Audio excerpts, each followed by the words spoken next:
This is the last slide before we actually jump in and start doing things in the writer's notebook itself. This is Jeff Anderson. He wrote a book called Mechanically Inclined, and all of his writer's notebook exercises have a grammar mechanics base.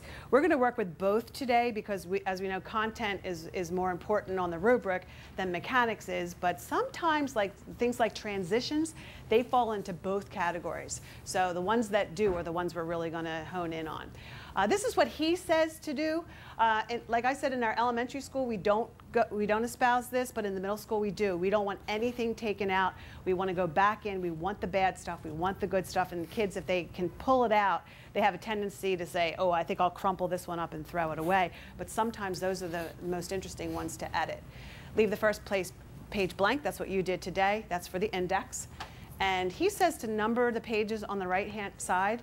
I don't think, if it's a 2-year book, then that is going to be really valuable if you're going to, or if you have your students for 2 years. That's going to be really valuable because there's going to be so much in the book.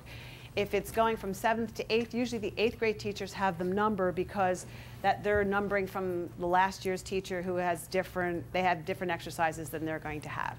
So some teachers do this, some teachers don't, but this is his way of setting up the notebook, so we wanted to share that with you today.